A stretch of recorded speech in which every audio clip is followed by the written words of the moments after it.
નમસ્કાર વિદ્યાર્થી મિત્રો, ધોરણ 9 વિષય ગણિત પ્રકરણ 1 સંખ્યા પદ્ધતિ. ગયા લેક્ચરમાં આપણે જોયું હતું કે 4 સંખ્યાઓનો આપણે અભ્યાસ કર્યો: પ્રાકૃતિક સંખ્યા, પૂર્ણ સંખ્યા, પૂર્ણાંક સંખ્યા અને સમય સંખ્યા.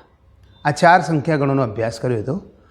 હવે આપણે એક નવો ટૉપિક લઈએ છીએ જેની અંદર એવું છે કે સમય સંખ્યાઓ જે જોઈએ આપણે સમય સંખ્યાઓનો જે અભ્યાસ કર્યો એ સમય સંખ્યાઓના અભ્યાસમાં આગળની એક વાત કરી કે બે સમય સંખ્યાઓ વચ્ચેની કોઈ સમય સંખ્યા શોધવી છે. તો એવો મુદ્દો છે આખો. તો લખું છું, બે સમય સંખ્યાઓ વચ્ચેની સમય સંખ્યા. ધ્યાન રાખજો, ખાસ બહુ ટૉપિક સરસ છે. ભૂતકાળમાં હતો, પાયામાં હતો આ પોઈન્ટ. બે સમય સંખ્યાઓ વચ્ચેની સમય સંખ્યા. હવે શું કરવાનું?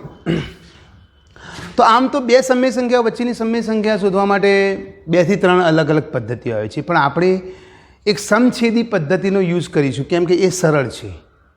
બરાબર? આમ તો સરેરાશના માધ્યમથી પણ આનો જવાબ મળી રહે, પણ સરેરાશના માધ્યમથી તમારા દાખલાની ગણતરી વધુને વધુ અઘરી બનતી જશે.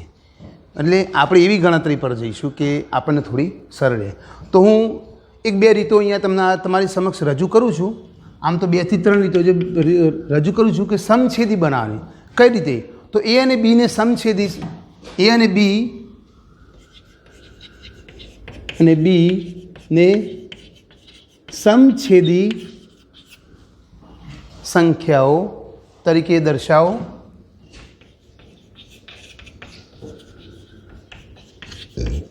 અને એ અને બી વચ્ચેની સમય સંખ્યાઓ મેળવો. અને એ અને બી વચ્ચેની સમય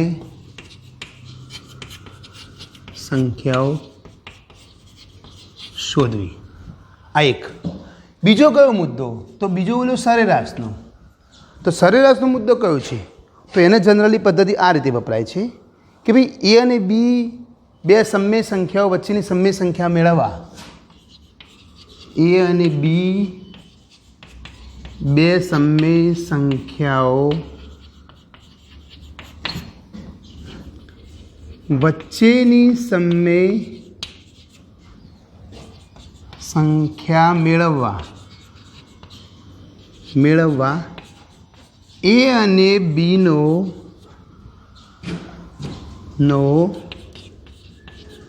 સરેરાશ શોધવો. સરેરાશ શોધવાનું, સરાસરી. હવે કઈ રીતે? તો આ રીતે. તો a + b/2 < b. આ સ્વરૂપ વાપરવાનું. આ સ્વરૂપ પ્રત્યેક ગણતરીમાં વાપરવું પડશે. મતલબ કે તમારે 4 સમય સંખ્યાઓ શોધવાની છે તો આવી 4 ગણતરી કરવી પડશે. બરાબર છે? એટલે આપણે સમછેદીની પદ્ધતિનો યુઝ કરીશું જે તમારી ગણતરી માટે થોડી સરળ રહેશે. તો હવે તમે આ નોંધી દેજો. 2 પદ્ધતિ આમ તો છે બીજી, પણ હું ફક્ત 2ના ઉપર તમારે હાલ ધ્યાન દોરું છું. ચલો હવે એને એક એક્ઝામ્પલ દ્વારા રજૂ કરીએ. તમે લખી દેજો કે ભાઈ 2 નવમાંશ અને 2 સત્તાંશ. એક્ઝામ્પલ જુઓ.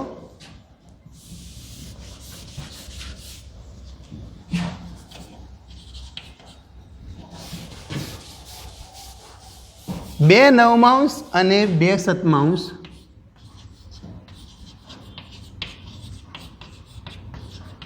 વચ્ચેની 4 સમય સંખ્યાઓ શોધો. હવે જોજો, ધ્યાન આપજો. આ સમછેદી કઈ રીતે આખી પદ્ધતિ? તો આમાં શું છે કે ભાઈ 2 નવમાંશ અને 7 નવમાંશ આમાં સમછેદી બનાવો. કઈ રીતે સમછેદી? કે ભાઈ આના નીચેનો છેદ છે આને જઈને ગુણો, અને આના નીચેનો છેદ છે પેલા પદને જઈને ગુણો. બંને પદોના છેદ વડે એકબીજાને ગુણો. પણ કઈ રીતે ગુણવાનું? મૂલ્ય ન બદલાય એ રીતે. બરાબર? એનું મૂલ્ય ન બદલાય એ રીતે. માનો કે જુઓ 2 નવમાંશ.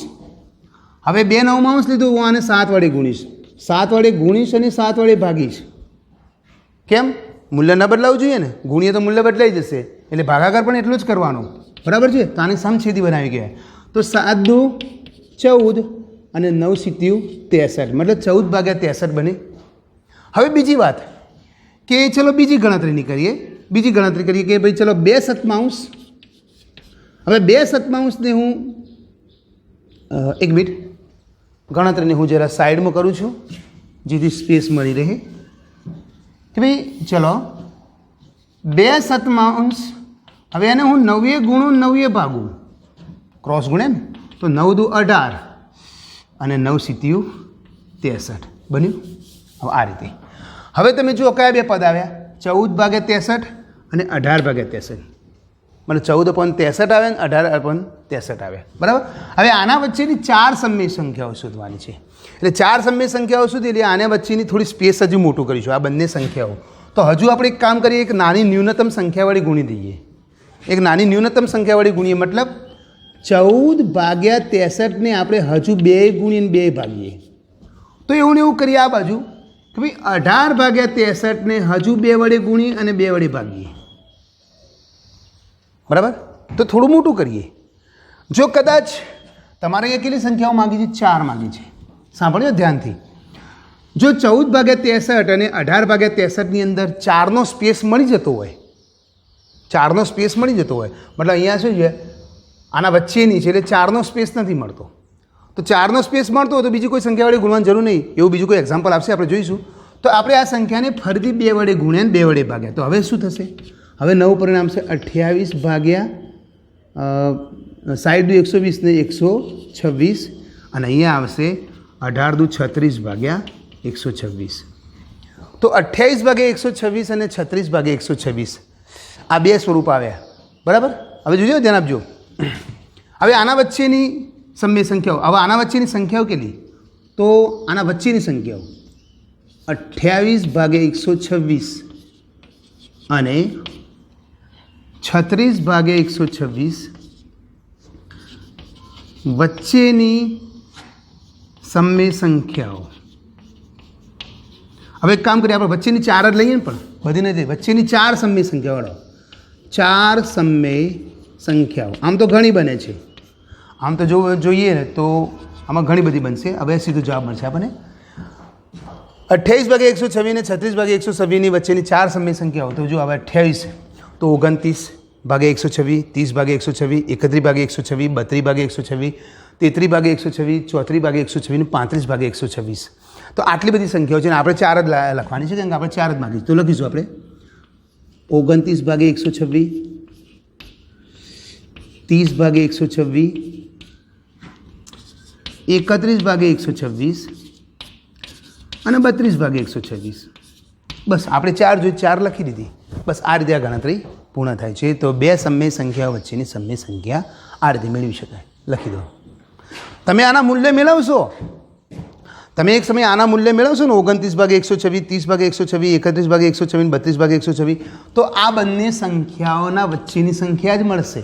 ભલે એનું સ્વરૂપ ગમે તે રહ્યું, એનું સ્વરૂપ તમને મોટું દેખાતું છે, બાકી એનું વેલ્યુ તો, એનું મૂલ્ય તો આ બંને સંખ્યાઓની વચ્ચેની સંખ્યાનું જ છે.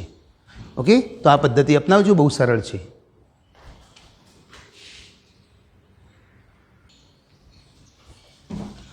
ચલો એક બીજું એક્ઝામ્પલ રજૂ કરું છું. લખજો 2/3 અને 4/5 વચ્ચેની 2/3 આમાં સુધારો કરું છું.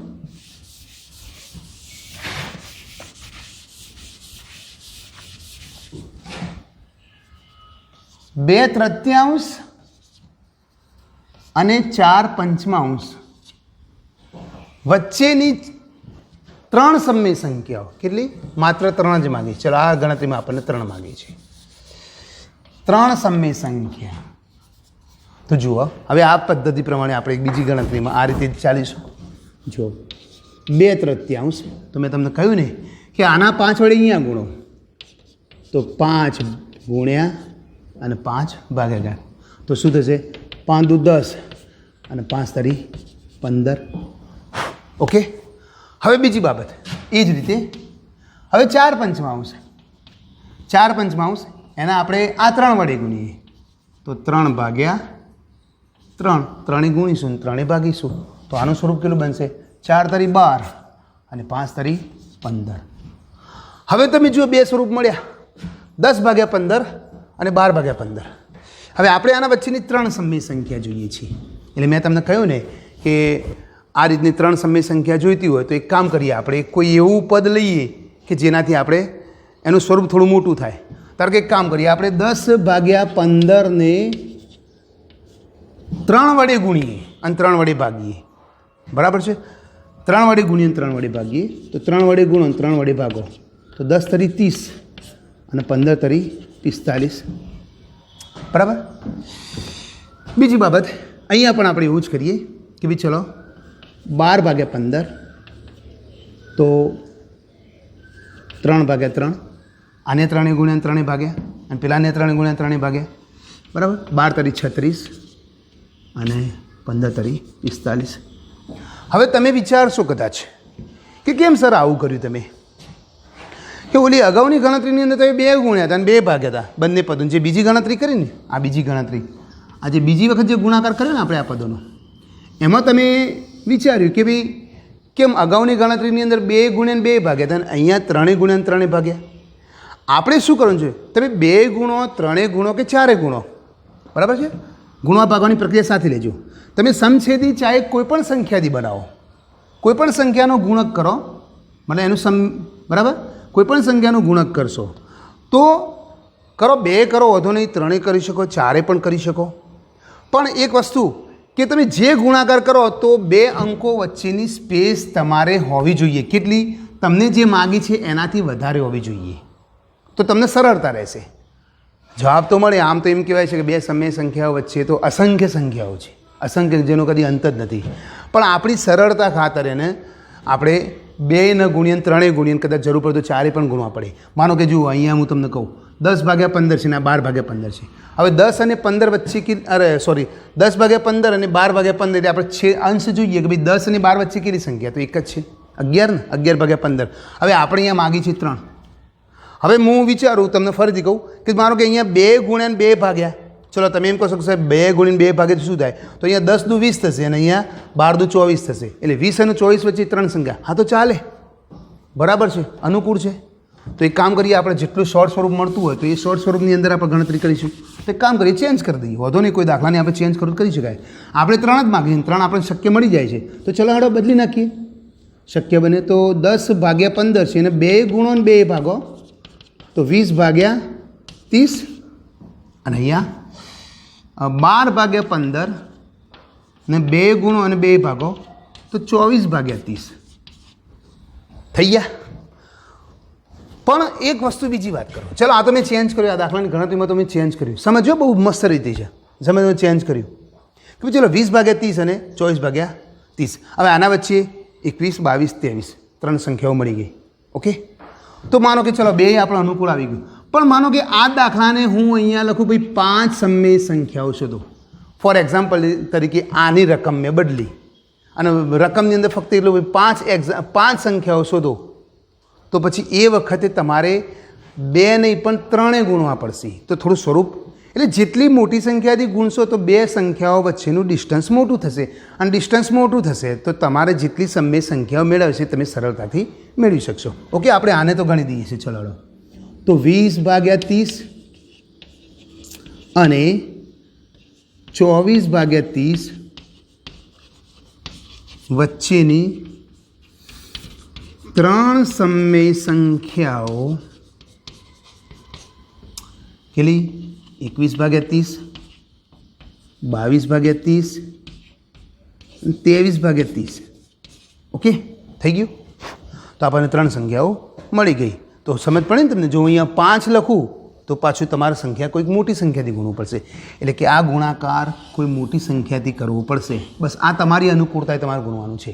ઓકે, તો દાખલો લખી દેજો.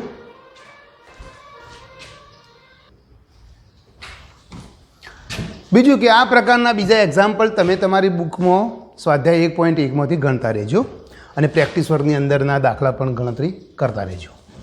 ચલો હવે એક નવો મુદ્દો આપણે ભણીએ છીએ, જેની અંદર વાત કરીએ કે ભાઈ અસમય સંખ્યાઓ. અસમય સંખ્યાઓનો મુદ્દો. આ અસમય સંખ્યાઓનો મુદ્દો બાકી હતો. આપણે સમય સંખ્યાઓ સુધી અગાઉ અભ્યાસ કરી અને પૂર્ણ કર્યું હતું, પણ અસમય સંખ્યાઓની વાત બાકી રાખી હતી. તો અસમય સંખ્યાઓ એટલે કેવી? તો જુઓ, અસમય સંખ્યાઓ એ દિવસે આપણે બોર્ડની અંદર અસમય સંખ્યાઓનો ઉલ્લેખ કર્યો હતો, પણ આપણે એનો મુદ્દાનો અભ્યાસ હવે લેવાનો હતો એના પછી. તો અસમય સંખ્યાઓ એટલે કેવી સંખ્યાઓ છે? તો હું તમને કહું તો અગાઉ 4 ગણો જોયા ત્યાં સુધી સમય સંખ્યાઓનો તમે અભ્યાસ કર્યો, અને અસમય સંખ્યાઓ એટલે એવી સંખ્યાઓ કે જેને પહેલાં તો આપણે P/Q સ્વરૂપે ન દર્શાવી શકીએ. પહેલી બાબત તમે એને P/Q સ્વરૂપે ન દર્શાવી શકો. એક. બીજી, અસમય સંખ્યાઓ એટલે એવી સંખ્યાઓ કે જેનું સ્વરૂપ અનંત દશાંશ સ્વરૂપ, જેનું દશાંશ સ્વરૂપ અનંત અનાવૃત છે. એક બીજી બાબત. અને ત્રીજી બાબત કે અસમય સંખ્યાઓ એટલે એવી સંખ્યાઓ કે જેનું ઘાતમૂળ તમને પૂર્ણાંકમાં ન મળે,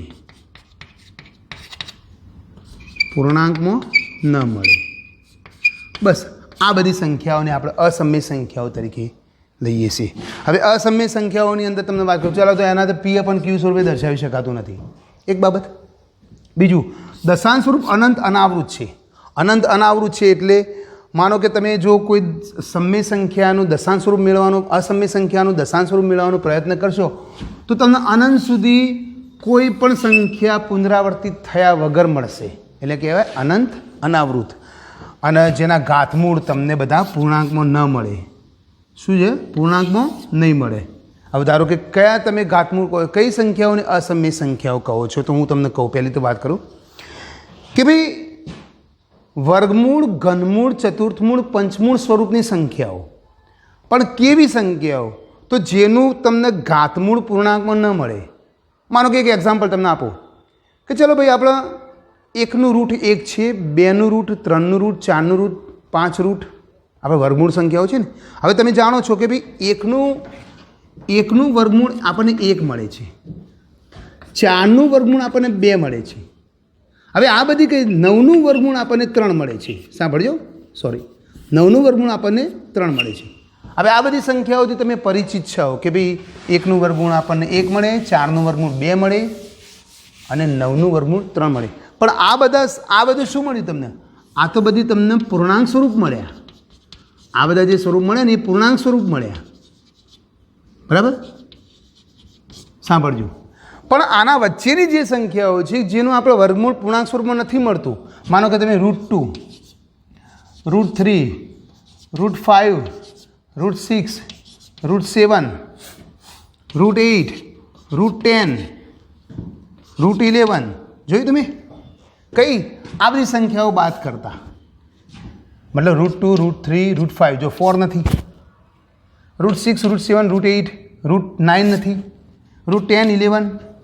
તો જે સંખ્યાઓનું વર્ગમૂળ આપણને પૂર્ણાંક મળે છે, મતલબ આ બધી પૂર્ણાંક સંખ્યાઓ 1, 4, 9, 16, 25, 36, 49, 64, 81, 100 આ સંખ્યાઓના વર્ગમૂળ આપણને પૂર્ણાંકમાં મળે. પણ એ સિવાયની વચગાળાની જે બાકીની સંખ્યાઓ વધી એ બધી સંખ્યાઓના વર્ગમૂળ આપણને પૂર્ણાંકમાં મળતા નથી. તો એ બધી જ સંખ્યાઓ અસમય સંખ્યાઓ થઈ. એ રીતે ઘનમૂળ, એ રીતે ચતુર્થમૂળ, એ રીતે પંચમૂળ, એટલે કોઈપણ સંખ્યાનું ઘાતમૂળ આપણને પૂર્ણાંકમાં ન મળે તે બધી અસમય સંખ્યાઓ. બીજી બાબત, પાઈ પણ એક અસમય સંખ્યા છે. તમે પાઈનો ઉપયોગ કરો છો ભૂમિતિની અંદર કેટલાક દાખલાઓની ગણતરીમાં, પાઈના મૂલ્યનો, ઘનફળ પૃષ્ઠફળના દાખલાઓની ગણતરીમાં, બરાબર, વર્તુળના દાખલાઓની ગણતરીમાં એનું ક્ષેત્રફળ કે ઘનફળ મેળવવા માટે આપણે જનરલી પાઈનું મૂલ્ય એમાં વપરાતું હોય છે. એ પાઈ પણ અસમય સંખ્યા છે જેનું મૂલ્ય તમે જાણો છો કે 22/7 અથવા તો 3.14. આ 3.14 એનું ટૂંકું સ્વરૂપ આપણે લખીએ છીએ વેલ્યુ તરીકે, બાકી અનંત સુધી ચાલે છે. તો આ બધી અનંત અનાવૃત સંખ્યાઓ થઈ અને અસમય સંખ્યાઓ. તો હવે હું તમને અહીંયા લખાવું છું એટલું જરા અસમય સંખ્યાઓ વિશે લખો. તો લખજો,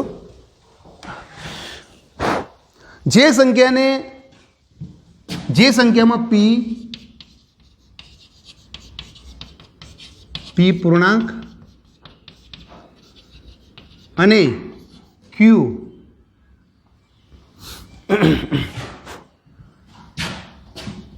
શૂન્યેતર પૂર્ણાંક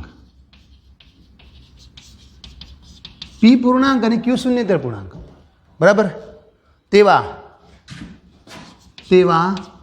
પી અપોન ક્યુ સ્વરૂપ તે ન દર્શાવી શકાય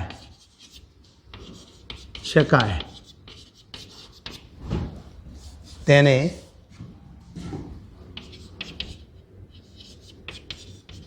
અસમય સંખ્યા કહે છે. કઈ ભાઈ? પી અપોન ક્યુ સ્વરૂપે ન દર્શાવી શકાય, એને દર્શાવી શકાય નહીં, બરાબર. તો એવી સંખ્યાઓને આપણે અસમય સંખ્યાઓ કહીશું, બરાબર. હવે ધારો કે દાખલા તરીકે હું લખાવું છું અહીંયા એક્ઝામ્પલ લખું છું. ચલો √2 √3 √5 2નું ઘનમૂળ પાઈ 0.10 100 100 વગેરે અસમય સંખ્યાઓ છે. હવે થોડા ગુણધર્મોની ચર્ચા કરીએ તો એ પણ સાથે નોંધતા રહેજો કે ભાઈ પહેલું તો એક અસમય સંખ્યાને પી અપોન ક્યુ સ્વરૂપે દર્શાવી ન શકાય. એક પહેલું અસમય સંખ્યાને પી અપોન ક્યુ સ્વરૂપે ન દર્શાવી શકાય, બરાબર. બીજું અસમય સંખ્યાનું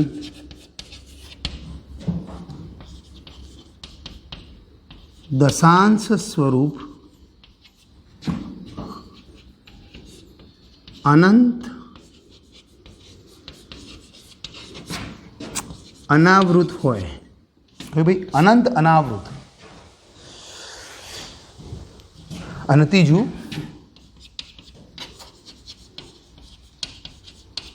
અસમય સંખ્યાનું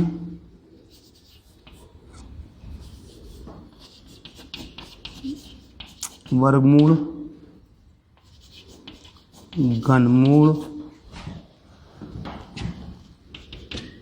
એટલે કે ઘાતમૂળ, બરાબર, પૂર્ણાંક સ્વરૂપે ન મળે. ઓકે. તો આ સ્વરૂપો તમને આ વસ્તુ પરથી તમને ખ્યાલ આવે કે આ બધી અસમય સંખ્યાઓ કહેવાય. હવે બીજી કેટલીક બાબત સાથે તમારી સમક્ષ રજૂ કરું છું કે ભાઈ અસમય સંખ્યાઓ તો વિશે તમે સમજી ગયા કે અલગ અલગ પ્રકારની મેં તમને અસમય સંખ્યાઓની માહિતી આપી, બરાબર. બીજું આગળ અભ્યાસમાં આપણે અસમય સંખ્યાઓ અલગ અલગ નવી તમને જોવા મળશે, પણ આ વસ્તુ યાદ રાખો તમને, એટલે અસમય સંખ્યાઓ વિશે તમે સમજી જશો. હવે બીજી એક બાબત તમને કહું કે ભાઈ આ અસમય સંખ્યાઓ હવે કોઈને તો કોઈને શોધી હશે ને, કોઈ ગણિતશાસ્ત્રી હશે, કોઈ એવો કે જેને આ અસમય સંખ્યાઓ વિશેની માહિતી આપી, સાબિતી આપી. તો હવે એક બે બાબત હું તમારી સમક્ષ રજૂ કરું છું કે ભાઈ અસમય સંખ્યાઓ કોને મેળવી. તો ઈસવીસન પૂર્વે 425ની આસપાસ સાયરીનનો એક ગણિતશાસ્ત્રી હતો જેનું નામ છે થિયોડોરસ. આ થિયોડોરસે આ બધી અસમય સંખ્યાઓની માહિતી એ સમયમાં આપી હતી. ઈસવીસન પૂર્વે 425, ઈસવીસન પૂર્વે 425 એટલે સમથિંગ અત્યારે હાલ ગણતરી કરીએ તો 2400 વર્ષ ઉપરનો સમયગાળો થયો, બરાબર છે. તો જોજો, ધ્યાન આપજો. તો લખું છું, આ તમે ઉતારતા રહેજો. ઈસવીસન પૂર્વે 425ની આસપાસ, ઈસવીસન પૂર્વે 425ની આસપાસ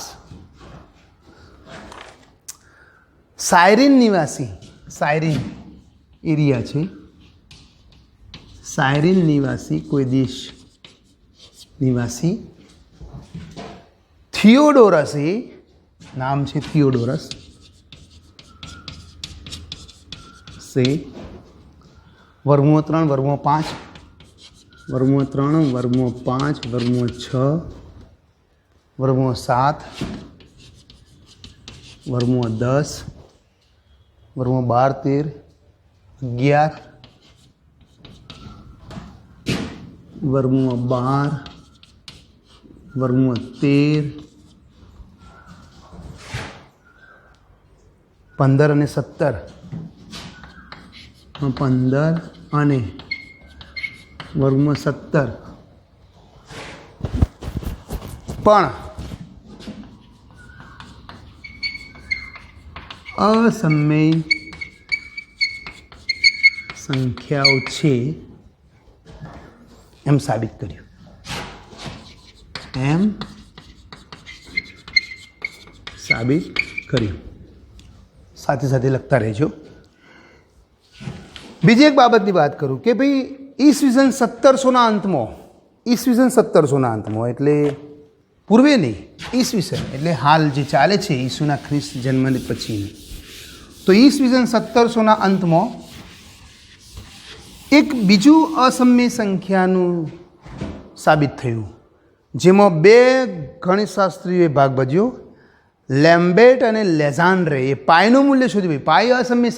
પાઈ અસમય સંખ્યા મૂલ્ય નહીં પણ પાઈ અસમય સંખ્યા છે એવું સાબિત કર્યું. તો લખું છું ઈસવીસન 1700ના અંતમાં, ઈસવીસન 1700ના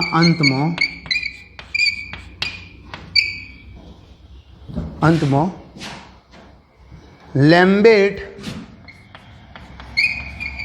લેમ્બેટ અને લેઝાન્ડ્રે એ પાઈ એક અસમય સંખ્યા છે એમ સાબિત કર્યું. અસમય સંખ્યા છે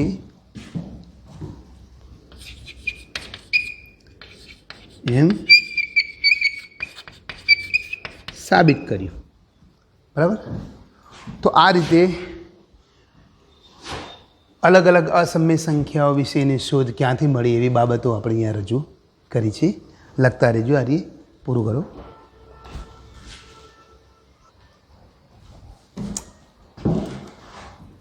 હવે આપણે જોઈ કે ભાઈ સમય સંખ્યાઓ અને અસમય સંખ્યાઓ. અગાઉ આપણે સમય સંખ્યાઓ જોઈ હતી, આ આપણે અસમય સંખ્યાઓની વાત કરી. અને સમય સંખ્યાઓ અને અસમય સંખ્યાઓનો જ્યારે સમૂહ મળે ત્યારે વાસ્તવિક સંખ્યા કહેવાય. એને શું કહેવાય? બંને સંખ્યાઓ ભેગી મળીને વાસ્તવિક સંખ્યા ગણ, અને ગણની દ્રષ્ટિએ ગણીએ તો વાસ્તવિક સંખ્યા ગણ કહેવાય. તો હવે એના વિશે રજૂ કરું છું, તો ધ્યાન આપજો. વાસ્તવિક સંખ્યાઓ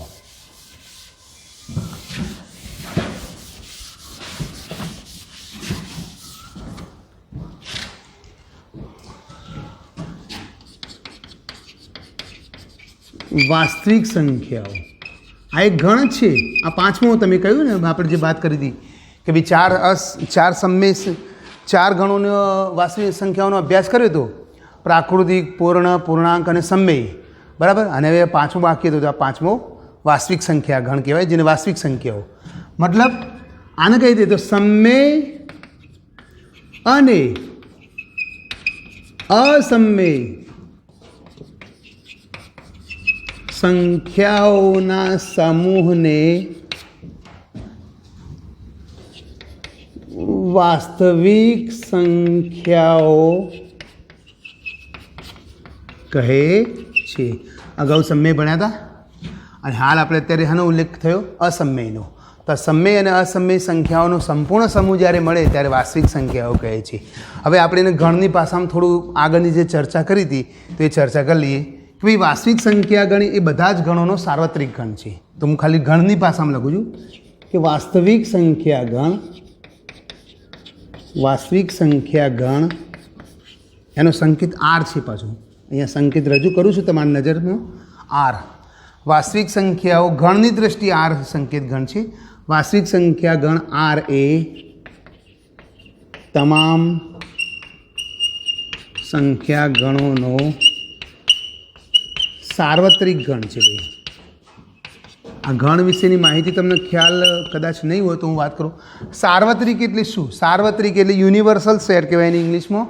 અને સાર્વત્રિક એટલે જ્યારે બધા જ ગણો એની અંદર સમાઈ જાય અને જે ગણ સૌથી મોટામાં મોટો કહેવાય એને સાર્વત્રિક ગણ કહેવાય. તો આપણે જે અગાઉના 4 ગણો જોયા, મતલબ એન 4 સંખ્યા ગણોની વાત કરી, બસ એ 4 સંખ્યા ગણો આની અંદર સમાય છે. એટલે છેલ્લે લખું છું કે એન ગણની પાસે N subset Z sorry N subset W subset Z subset Q અને આ બધા જ આરમાં સમાયા, ગણની ભાષામાં લખ્યું છે તમારે જોયું, બરાબર. આ બધા જ ગણો આરમાં સમાયેલા છે. આ 4 સંખ્યા સમય સંખ્યા, આ 4 ગણો છે એ સમય સંખ્યા ગણો છે અને આર એ અસમય સંખ્યા ગણો સમય સંખ્યા ગણોના ટોટલ સમૂહથી બને છે, મતલબ બધા ગણોનો સાર્વત્રિક ગણ છે. તો આટલું પૂર્ણ કરજો.